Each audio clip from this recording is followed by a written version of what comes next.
স্কুলে সে খেয়াল করেছিল যে মুসলমান ছেলেমেয়েদের ভর্তির সময় প্রাধান্য দেওয়া হতো এবং হিন্দুদের প্রাধান্য কম দেওয়া হতো। আর বৌদ্ধ খ্রিস্টান কেউ ছিল কিনা তা অদিতির মনে নেই। স্কুলের টিচারদের মধ্যেও হিন্দু টিচার ছিল না, তবে একজন মাত্র টিচার ছিলেন, তিনি ছিলেন খ্রিস্টান। নামটা কি তা এখন অদিতি ভুলে গিয়েছে। অদিতি ছেলে মেয়েদের সাথে খেলাধুলা করত, কিন্তু যখন ক্লাস 2-তে উঠল তখন তার ক্লাসমেট মেয়েরা তাকে ছেলেদের সাথে মিশতে বারণ করতে লাগলো। অদিতি হঠাৎ বুঝে উঠতে পারল না মেয়েরা কেন তাকে ছেলেদের সাথে মিশতে নিষেধ করবে, খেলা করতে নিষেধ করবে। তার উপরে গদির উপর বিস্ফোরার মতন ইমন ছিল অদিতির পেছনে লেগে। ইমন তখন ক্লাস 5-এ। অদিতির ক্লাস ছিল নিচের তলায় আর ইমনের ক্লাস ছিল 3 তলায়। প্রত্যেক টিফিন পিরিয়ডে ইমন 3 তলা থেকে নেমে এসে অদিতিকে চেক করে যেত। তাছাড়া স্কুল বাসে একসাথে স্কুলে আসা এবং একসাথে স্কুলে যাওয়া সেটা তো ছিলই। সাথে ছিল অদিতির ফুফাতো ভাই রিয়াদ, সেও ছিল ক্লাস 5-এ। একদিকে চাচাতো ভাই আর অন্যদিকে ফুফাতো ভাই রিয়াদ। এই ইমন রিয়াদ দুজনের জ্বালায় অদিতি অন্য কারোর সাথে ঠিকমতো মিশতে পারত না। অদিতির মনে হতো এরা যেন তার বডিগার্ড হয়ে জন্মগ্রহণ করেছে। অদিতি আরও বেশি করে তাদের ক্লাসের ছেলেদের সাথে খেলা করতো, কথা বলতো এবং তার ক্লাসের ছেলেগুলো ছিল ভদ্র, সভ্য। অন্তত অদিতির তাই মনে হতো। অদিতির মনে হতো এই ইমন আর রিয়াদের তুলনায় তার ক্লাসের ছেলেগুলো অনেক ভালো। মাঝে মাঝে ইমন এবং রিয়াদের কথা তার বাবাকে বলতে ইচ্ছা করতো অদিতির, কিন্তু বাবার কঠিন ব্যবহারের কারণে অদিতি বলতে পারতো না। অদিতি যখন ক্লাস 3-তে তখন তাদের যৌথ পরিবার ভেঙে গিয়েছিল আর অদিতি তখন যেন হাফ ছেড়ে বেঁচেছিল। কিন্তু অদিতির বদমেজাজি বাবা সবসময় অদিতির মাকে এই ব্যাপারে দোষারোপ করে এসেছেন, তাদের যৌথ পরিবার ভেঙে যাওয়ার দোষারোপ করেছেন। কিন্তু মনে মনে অদিতি খুব খুশি হয়েছিল এবং এটা ভাবতো যে তার মায়ের জন্য যদি যৌথ পরিবার ভেঙে গিয়েই থাকে তাহলে সেটাই উচিত কাজ হয়েছে। কারণ অদিতি দেখেছে দিনের পর দিন তার মায়ের কষ্ট। প্রত্যেক দিন গাদা গাদা মানুষের জন্য রান্নাবান্না করা, বাচ্চাদের সামলানো, সংসারে কাজ করা এবং অতগুলো মানুষ একসাথে বসবাস করা খুবই অসহনীয় হয়ে উঠেছিল। অদিতির 2 ভাই জয় আর বিজয় অদিতির চেয়ে 4 বছরের ছোট। তারা যখন জন্মগ্রহণ করে হসপিটাল থেকে ঘরে আসে সেদিন রাতে একটা অদ্ভুত ঘটনা ঘটেছিল। অদিতিদের বেডরুমে 2টো ডাবল বেড জোড়া লাগানো ছিল। বিছানার এক প্রান্তে অদিতির বাবা, যমজ ছোট্ট 2 ভাই, অদিতির মা, তারপর অদিতি শুয়েছিল। অদিতির অন্য পাশে ছিল একটা বড় জানালা। অদিতির বাবা বাতি নিভিয়ে দিলেন ঘুমানোর জন্য। জানালা দিয়ে বাহির থেকে আলো আসছিল। ওপারে ছিল একটা বিশাল গোডাউন, মাঝখানে একটু খোলা প্রান্তর যেখানে অনেকগুলো সারি সারি আম গাছ ছিল। সেখানে গোডাউনের দেয়ালে যে বাতি জ্বালানো ছিল সেই বাতির আলোটা জানালা ভেদ করে আসছিল। অদিতি সেদিকে তাকিয়েছিল। অদিতির ঘুম আসছিল না। তার মনের মাঝে আনন্দ হচ্ছিল ছোট্ট 2 ভাইয়ের জন্য। তাদের নাম কি হবে সেটা নিয়ে সে খুব ভাবছিল। কিন্তু হঠাৎ তার এটাও মনে হতে লাগলো যে তার বাবা মার মাঝখানে সে আর নেই। তার বাবা মার মাঝখানে ছোট্ট 2 ভাই। অদিতি বরাবরই মায়ের চাইতে বাবাকে একটু বেশি শ্রদ্ধা করত। তার মনে হতো তার বাবাই একমাত্র তাকে বেশি ভালোবাসে। এগুলো ভাবতে ভাবতে অদিতি এক সময় মায়ের দিকে ফিরে তাকালো।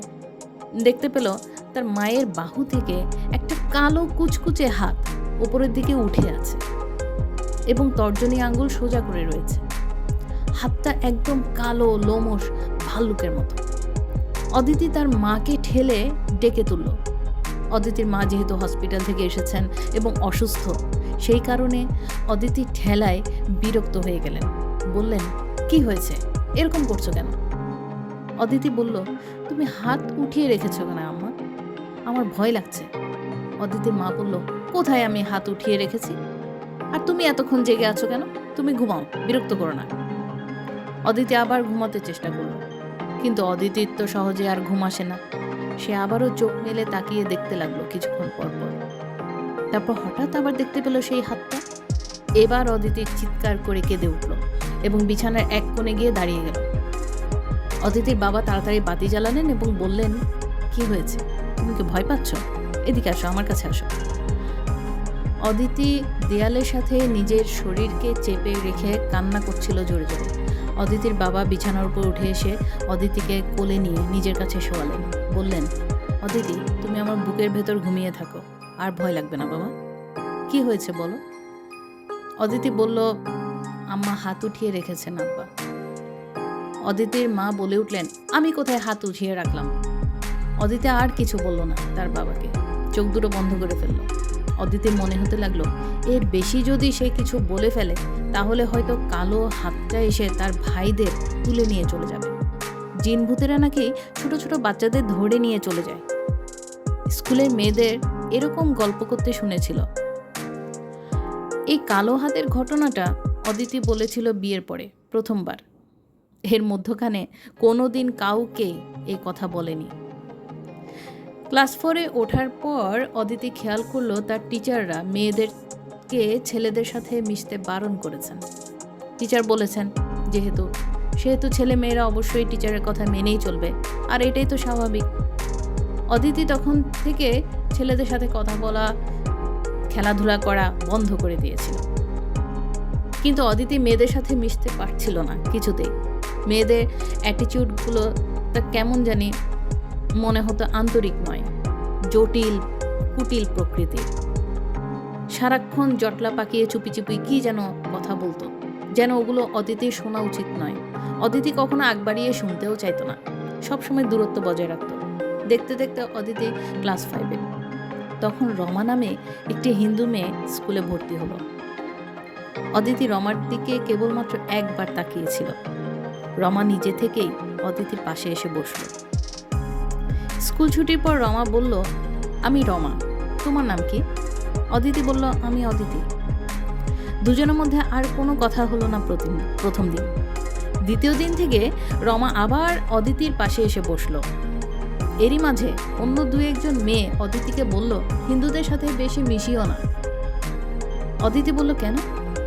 তারা বলল যে, তুমি জানো না হিন্দুদের সাথে মুসলমানরা মেশে না, তাছাড়া ও তোমার পাশে এসে বসেছে, তুমি তাকে সরে যেতে বলবে।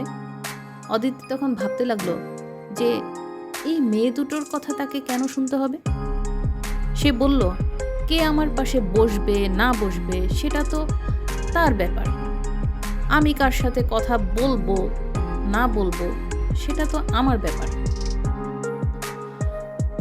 এবং মনে মনে জিদ করে বসলো অদিতি যে এই রমাই হবে তার একমাত্র বন্ধু, এবং হলো তাই।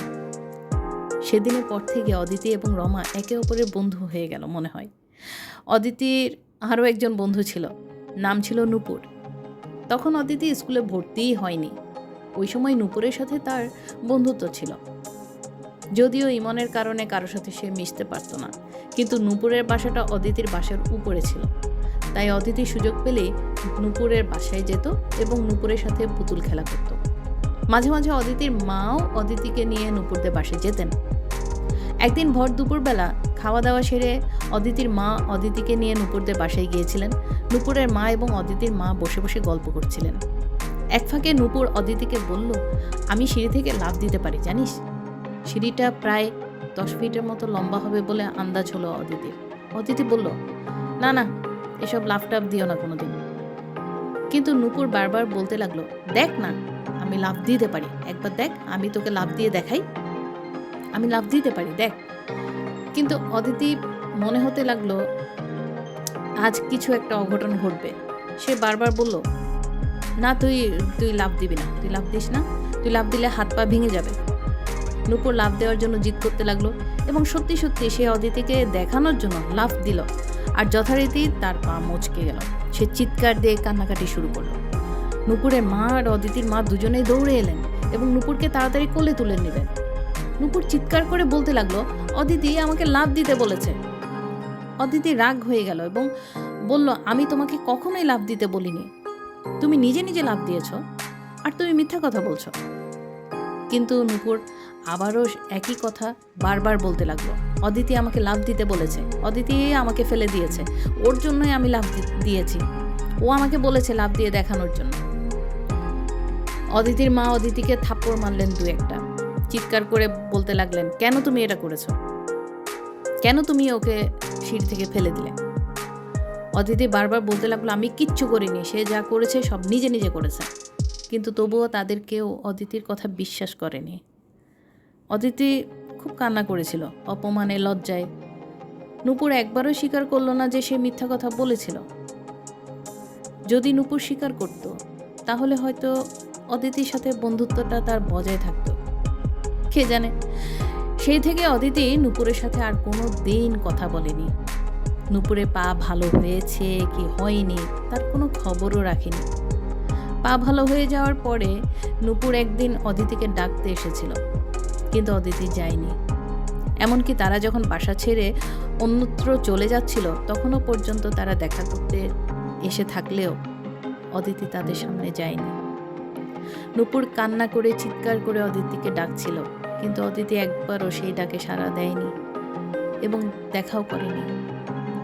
নূপুররা চলে যাওয়ার পর অদিতি সেদিন রাতে অনেক কান্না করেছিল, অনেক। সেই কান্নার খবর কেউ জানে না। অদিতি কান্না করেছিল বাথরুমে, বিছানায় বালিশে মুখ চেপে রেখে, কোনায় বসে চুরি করে। রমাকে বন্ধু হিসেবে পেয়ে অদিতির মনে হলো সে যেন আরেকজন নূপুরকে পেয়েছে। তবে রমা নূপুরের সাথে তুলনীয় নয়, কারণ রমা হচ্ছে হিন্দু আর নূপুর ছিল মুসলিম। একদিন ক্লাসে টিচার সবার কাছে মুখস্থ পড়া নিচ্ছিলেন।